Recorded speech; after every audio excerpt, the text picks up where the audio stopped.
Tomle Sap was not important because it stayed the same. It mattered because it changed.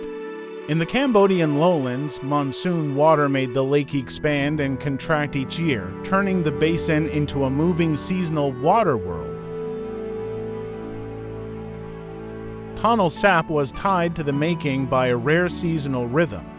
In the wet season, flood water pushed up the Tomle Sap river and enlarged the lake. In the dry season, flow reversed and water drained south again. So Tomle Sap was more than a lake. It was a whole seasonal system of open water, flooded edge, wet lowland, and river link. That changing basin helped shape settlement, food, and history in the Cambodian lowlands.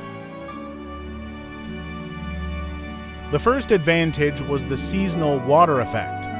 Tomle Sap did not stay fixed through the year.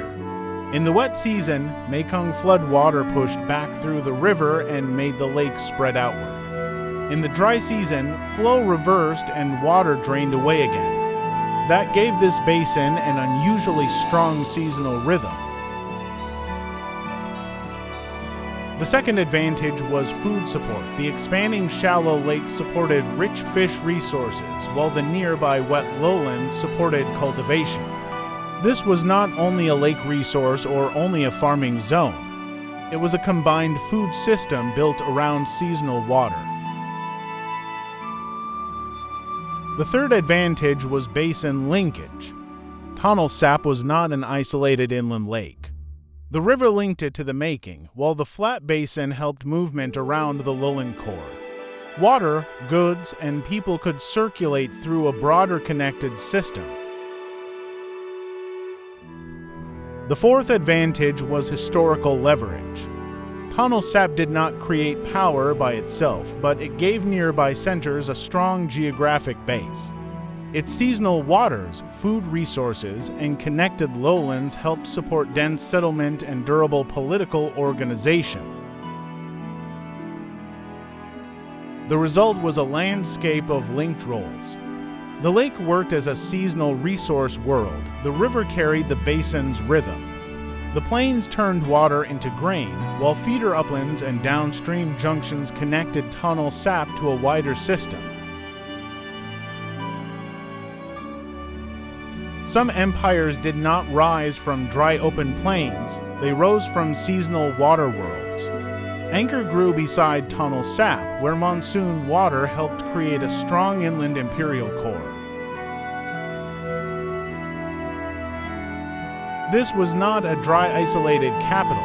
Angkor stood in a broad lowland basin, close to reservoirs, canals, and the lake-fed plain. That gave Angkor hydraulic depth, water, food, and labor could gather across the basin. The center stayed inland, but inside a highly productive landscape. That is why Angkor mattered. It gave the Khmer Empire an inland hydraulic capital, while staying connected to the lake, rice plain, and wider river world. Angkor was strong not because it sat on one narrow fortress, but because it anchored a productive water basin. Some historic regions grew from seasonal water worlds. Beside Tomle Sap, the Siem Reap Plain turned monsoon water into a broad base for settlement and farming. This was a broad plain beside a seasonally expanding lake. Flood water, canals, and wet rice land made it highly productive. That gave the region historical depth, food and people could spread across the plain. It helped support dense settlement around the Tomle Sap world. That is why the Siem Reap Plain mattered in history. Seasonal water supported a wide human landscape, not just one strong point. Some historic regions were shaped by plains and uplands together. Beside Tomle Sap, Phnom Kulen rose above the lowlands as a monsoon-fed highland that helped support the world below. This was not a broad farming plain.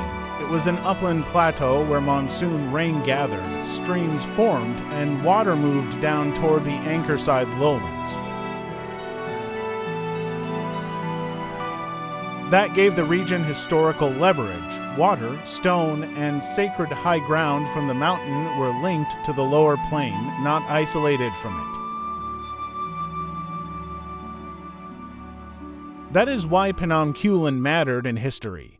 It was the upland partner of the Tomle Sap basin, feeding the plain with water and wider geographic support.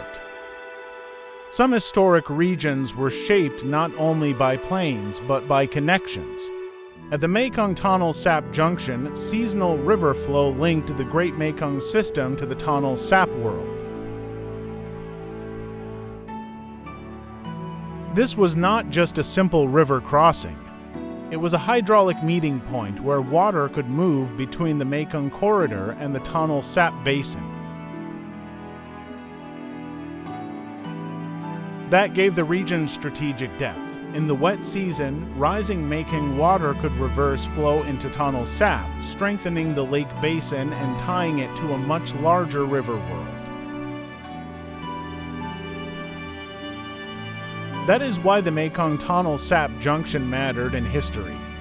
It was the hinge between a great river corridor and the Tomle Sap basin, helping water, movement, and regional connection work together.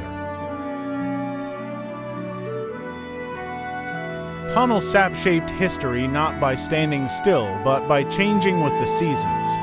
A reversing river, an expanding lake, and a productive basin turned water into food, linkage, and durable settlement. This was not just a lake in Cambodia. It was one of the engines of the lowland world.